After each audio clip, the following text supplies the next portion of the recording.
Hi friends, welcome back to our channel. ఎలా ఉన్నారండి? బాగున్నారా? అయితే చాలా బాగున్నాను. మీరు కానీ బాగున్నారని కోరుకుంటున్నాను. ఈరోజు వీడియో ఏంటంటే మా పిల్లలు కూడా దోశలు వేయి అంటున్నారు.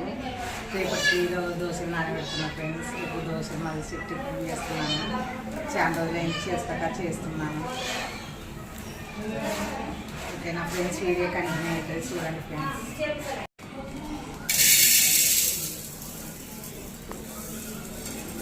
పక్కలో మంచిగా కలిగిన తీసుకున్నాం కదా. ఇక్కడ వస్తున్నాను నేను. ఇది అంతా క్లీన్ చేయాలని నిన్నే తీయమంటే నేను క్లీన్ చేసి తిరిగి నేను వస్తున్నాను ఫ్రెండ్స్.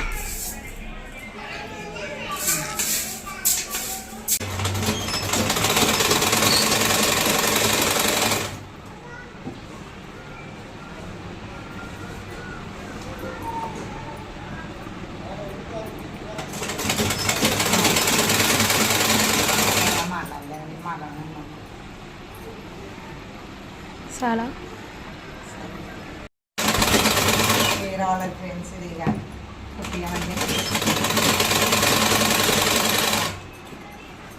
నీళ్ళు కాడుతున్నాయి. ఇది చెప్పు.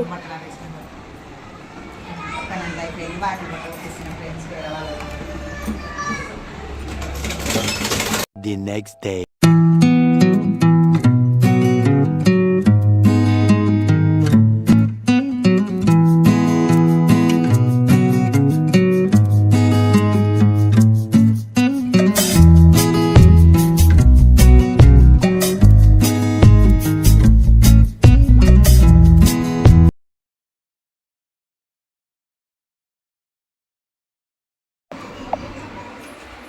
దోశల పిండి పట్టిన ఫ్రెండ్స్. పట్టిన తర్వాత ఉల్లిగడ్డ కారం కానీ పట్టుకున్నా, ఎందుకంటే మా పిల్లలకి ఇష్టం ఉల్లిగడ్డ కారం దోశ అంటే. ఇక్కడ ఏంటంటే చట్నీకి పప్పులు వేయించుతున్నాను. పచ్చి వేస్తే బాగుండదు, స్మెల్ అట్లాంటి పప్పుల వాసన వస్తుంది కదా అని పప్పులు వేయించుకుంటున్నాను. కొబ్బరి చట్నీ, పచ్చి కొబ్బరి చట్నీ చేసుకోవాలని మా ఆయన తెమ్మన్నా ఫ్రెండ్స్. టెంకాయ తెచ్చినాడు. టెంకాయ తెస్తే పొలగొట్టుకొని ఇంట్లో తయారు చేసుకుని, అది కొబ్బరి అలా మనకు తొందరగా వస్తుందని 5 మినిట్స్ చేస్తున్నాను నేను. తొందరగా మనకి ఊడగొట్టుకుంటే తొందరగా వస్తుంది అని పచ్చి కొబ్బరి చట్నీకి అలా చేస్తున్నాను. ఇంకో గిన్నె ఉంది కానీ నేను తగినంత వేసుకున్నాలే. అలా వేసుకున్న పప్పులు, కొత్తిమీర, పచ్చిమిర్చి అన్నీ, చింతపండు, అల్లము, ఎల్లిపాయలు అన్నీ కలిపి చేస్తున్నాను. చింతపండు అన్నీ చూపిస్తున్నాను ఫ్రెండ్స్. చాలా బాగా కుదిరింది. చట్నీ అయితే చాలా బాగా ఉంది. ఇంకా చట్నీ పడుతున్నా ఫ్రెండ్స్ నేను. ఈ వీడియో అయితే మా ఇంట్లో ఈరోజు టిఫిన్ చేసుకుంటున్నాము. నేను ఇప్పుడు మ్యూజిక్ యాడ్ చేస్తాను ఫ్రెండ్స్. వీడియో చూడండి, ఇంకా కంటిన్యూ అవుతుంది. ఓకేనా ఫ్రెండ్స్? Bye friends.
బాయ్.